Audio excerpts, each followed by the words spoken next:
ఫైనల్గా big boss season 9 అగ్ని పరీక్ష నుంచి టాప్ 15 కంటెస్టెంట్స్ ఎవరో ఈరోజు మనం చూడొచ్చు అనమాట.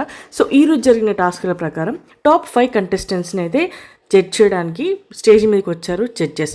సో ఇక అందరికంటే ముందు స్టేజ్ పైకి వచ్చింది బిందు మాధవి. అండ్ తను నేను ఈ అమ్మాయిని సెలెక్ట్ చేస్తానని అనుకోలేదు, నేను ముందు తనకి రెడ్ ఫ్లాగ్ ఇచ్చాను, కానీ ఇప్పుడు నాలో ఉన్న ఎమోషనల్ సైడ్ తనకు ఒక ఛాన్స్ ఇచ్చి చూడాలనిపిస్తుంది అండ్ షీ ఈజ్ దలియా అని చెప్తుంది అనమాట. సో దలియా అయితే చాలా హ్యాపీగా ఫీల్ అయిపోయింది.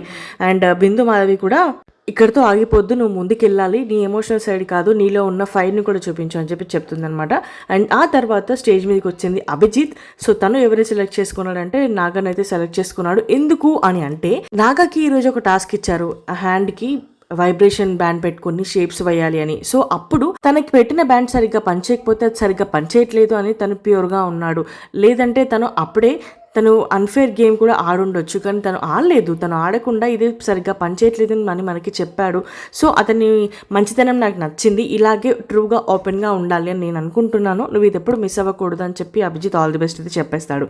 ఇక ఆ తర్వాత 3వ కంటెస్టెంట్ని సెలెక్ట్ చేయడానికి వచ్చింది నవదీప్. ఇక నవదీప్ ఎవరిని సెలెక్ట్ చేస్తాడో అందరికీ అయితే చాలా టెన్షన్గా ఉంది. ఎందుకంటే ఒకటే సీట్ ఉంది, ఆ ఒక సీట్ కోసం ఇప్పుడు ఇంతమంది అయితే ఫైట్ చేస్తున్నారు.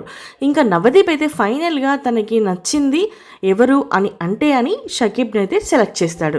షకీబ్ని సెలెక్ట్ చేయడానికి రీజన్ కూడా ఏంటి అని అంటే, నాకు ఎప్పుడు ఛాన్స్ వస్తుందా, నేను ఎప్పుడు ఆడాలా, ఎప్పుడు నన్ను నేను ప్రూవ్ చేసుకోవాలా, నువ్వు మాత్రమే వెయిట్ చేస్తున్నావని నాకు అనిపించింది అని చెప్పి అంటారనమాట. ఇంకా ఫైనల్గా శ్రీముఖి కూడా ఒకరిని సెలెక్ట్ చేస్తుంది. అది ఎవరు అని అంటే ఫోర్బ్స్ నుంచి వచ్చాడు కదా మనీష్ మర్యాద, ఆ అబ్బాయిని అయితే శ్రీముఖి కూడా సెలెక్ట్ చేస్తుంది. సో ఇక ఫైనల్గా టాప్ 15 కంటెస్టెంట్స్ ఎవరైతే ఉన్నారో వాళ్ళు అందరూ ఫిల్ అయిపోయారు. ఇక వీళ్ళు ముందుకు వెళ్ళాలా లేదా అనేది ఆడియన్స్ చేతిలో ఉంది. అండ్ అలాగే వాళ్ళు ఆడే టాస్క్ల చేతిలో కూడా ఉంది. వాళ్ళు ఎంత టాస్క్ ఆడినా కానీ బయట నుంచి మనం పెట్టే ఓట్స్ మాత్రమే వాళ్ళని అక్కడ ఉంచుతాయి.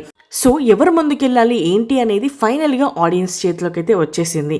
ఇక it's our poll to cast vote. ఇక శ్రీముఖి మిగిలిన 6గురికి సారీ చెప్పి అందరినీ అయితే ఇంటికి పంపించేసింది. అండ్ అలాగే అక్కడ ఉన్న వాళ్ళ ప్రతి ఒక్కరి టాలెంట్ని మెచ్చుకొని సక్సెస్ అయిన వాళ్ళ 15 మందికి కంగ్రాచులేషన్స్ చెప్పి మిగతా వాళ్ళనైతే ఇంటికి పంపించేశారు, ఆల్ ది బెస్ట్ చెప్పి అందరూ.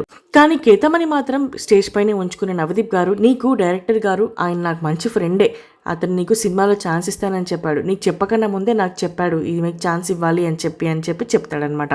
నువ్వు బిజీగా ఉన్న నీ వెంట నేను పడతాను, షూటింగ్కి నేను తీసుకెళ్తాను, అండ్ ఎనీవే కంగ్రాచులేషన్స్ కేతమ్మ అని చెప్తాడు. ఇక అగ్ని పరీక్షల్లో ముందు రాబోయే టాస్క్ ఏంటో చూడాలి.